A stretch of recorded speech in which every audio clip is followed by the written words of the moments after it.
Today we've got a classic here, custom pre-70 series Colt government model, base gun built in the 50s. The gun later rebuilt by Frank Paris. Frank operated out of a Livonia, Michigan shop. Being in Michigan, he did a fair number of pin gun builds. Also did kind of classic carry combat style guns like this. This gun, you know, is kind of built in the image of the Pachmayr Combat Special. Interesting about Frank is he was pretty well known in the mid to late 80s up there, and Ted Nugent named him as one of his favorite pistolsmiths in a handgunner article in the late 80s. There were images of a couple of Frank's guns in that article where Cameron interviewed Ted. This gun was built originally with a K-frame rear sight. You can very, very faintly see Frank's original marking here. Probably when he put the K-frame rear sight in it. But as it goes with K-frame rear sights, if the gun is used pretty hard, the front screw can shear off on them. Swenson fixed that by adding a shear pin so that the pin would take the force of recoil and the screw wasn't. The screw was just there to hold the front of the sight down. There's other guys who had done workarounds.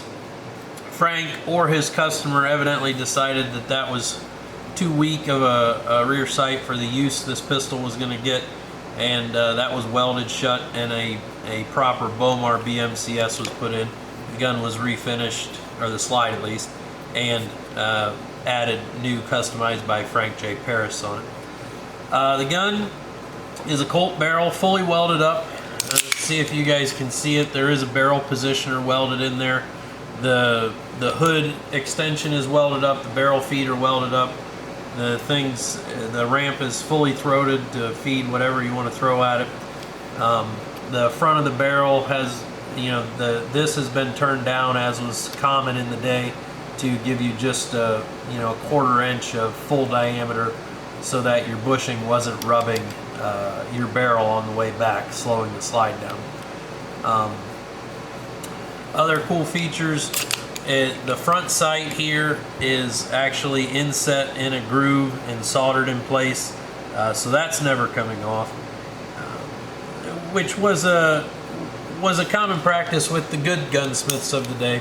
Lots of guys would just stake one on there and eventually they'd fly off at inopportune times. But with it being in a machine slot and soldered in place, you're going to have to try pretty hard to get that front sight off there. Front of the trigger guard is nicely checkered.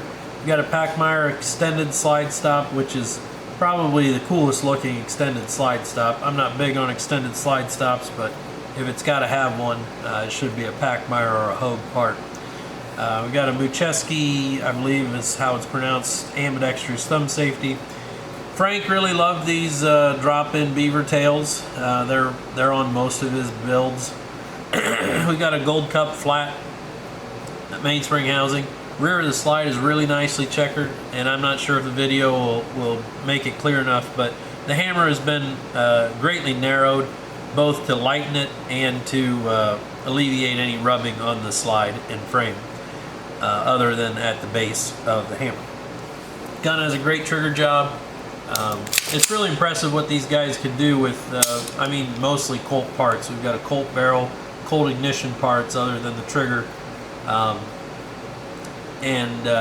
You know, the frame slide's been tightened up. There is just the slightest play in there, which, I mean, I would expect for a gun that's been enjoyed for the last, say, 40 years. Other things, it does have a beveled mag well. Frank's guns, while he could checker, obviously the front of the guard and the back of the slide is checkered. Very rarely do you see a front strap checkered from Frank. But that's, you know, it was not uncommon in the day. There's a lot of combat specials out there that don't have front strap checkering. They have Pachmayr grips, which in actual use are just as effective for giving you some texture up front. Sure to be a good shooter and a classic looking gun. This one will be heading to its new home shortly. I just wanted to share it with you guys before it left. If you have any questions, leave a comment below. Please subscribe and like the channel.